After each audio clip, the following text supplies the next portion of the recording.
ce qu'est le scandale public mondial par excellence, qui est l'antithèse absolue de tout développement humain soutenable que nous voulons promouvoir, et c'est le problème des paradis fiscaux. Et là encore, les termes mêmes finissent par être piégés, parce qu'après tout, le mot paradis est un mot qui est plutôt positif, et on a préféré parler d'enfers fiscaux, parce qu'ils ne sont paradisiaques que pour les rares bénéficiaires, mais vu du point de vue des citoyens, vu du côté des acteurs publics, qui du coup, à cette occasion, perdent des ressources considérables qui pourraient être engagées dans l'éducation, dans la santé, dans l'écologie, dans le développement soutenable au sens large du terme.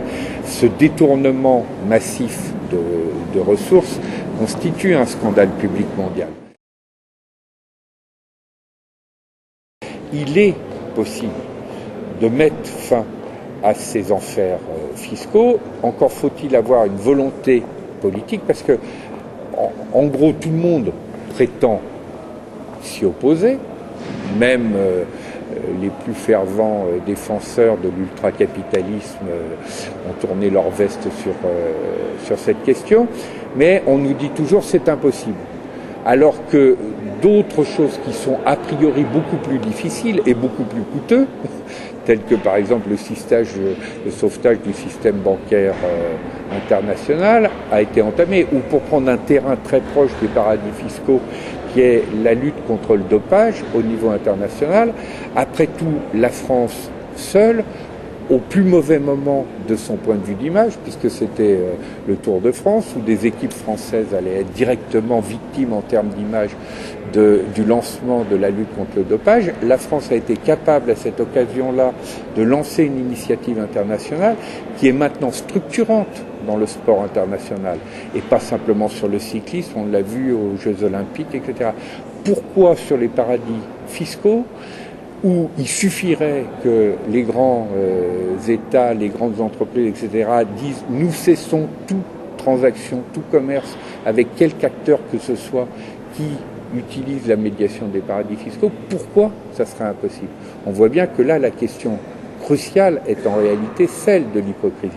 Donc la nature de cette charte d'engagement commun, c'est de mettre en cause cette hypocrisie en posant des actes et en lançant en quelque sorte une chaîne internationale, parce que nous sommes ici à Lyon avec les 5e assises nationales du développement durable en France, mais nous avons dans quelques semaines le Forum social mondial qui peut évidemment aussi se saisir de cette question. Il y a plusieurs initiatives qui vont dans ce sens. Nous avons eu hier l'investiture de Barack Obama. Barack Obama a évoqué et a pris des engagements sur ce terrain. Donc d'une certaine façon, il y a un Yes We Can mondial qui est possible sur cette opération et qui associe des acteurs de la société civile, les entreprises responsables, des institutions internationales, des États. On a là une occasion à saisir. Et puis, il y a un enjeu formidable pour l'Europe. On sait bien qu'il y a quantité de paradis fiscaux qui sont en Europe même. Le Parlement européen a commencé à engager des initiatives.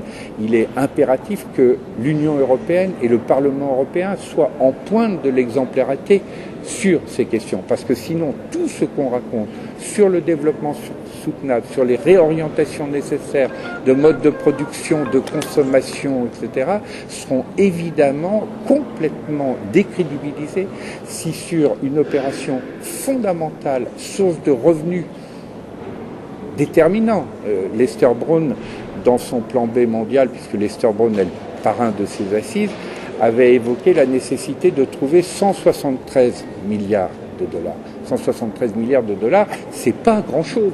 Quand on sait que les flux monétaires des paradis fiscaux, c'est 11 000 milliards de dollars, la part que l'on peut récupérer en arrêtant ce détournement peut être la source d'une première ébauche d'une fiscalité mondiale. C'est d'ailleurs la fin du texte, la proposition d'un fonds mondial de financement des biens publics mondiaux au service du développement humain soutenable.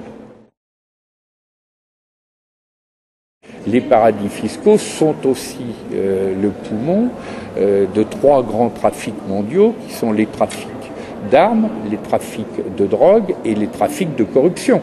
Toute la corruption, elle passe par là.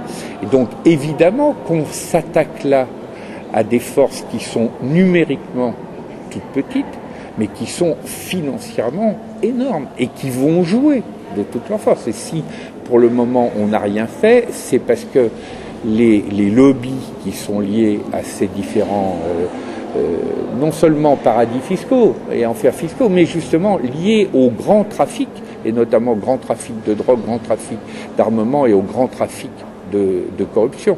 Mais à ce moment-là, la nature même des résistances, des oppositions qu'une telle approche va rencontrer va être très intéressante parce qu'elle va obliger ces acteurs-là à sortir du bois. Parce que tout le système est fondé sur l'organisation de l'opacité. Parce que, évidemment, c'est inavouable. C'est pour ça que vous ne trouvez personne. Même les responsables de pays qui sont de fait à la tête de paradis fiscaux, ils ne disent jamais qu'ils vont défendre les paradis fiscaux. Qu'est-ce qu'ils disent? Vous êtes hypocrite parce que vous les dénoncez, mais vous en avez eu.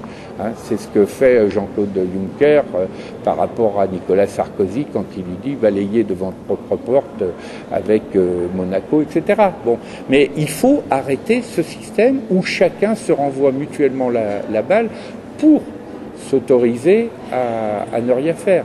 Vous savez, un pays comme l'Angleterre, vous allez sur Internet, vous mettez paradis fiscal, vous avez tout de suite une offre où on vous dit comment constituer un paradis fiscal avec la liste des paradis fiscaux qu'on vous propose, et le premier paradis fiscal qu'on vous propose, c'est l'Angleterre, qui est en tant que pays. Voilà un enjeu absolument formidable pour l'Union européenne, des éléments de conditionnalité.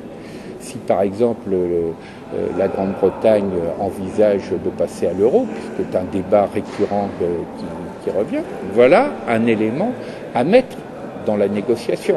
Bon, alors évidemment, là c'est un gros morceau, mais il faut commencer par faire aussi des exemples pour montrer qu'on est en train de passer à l'acte.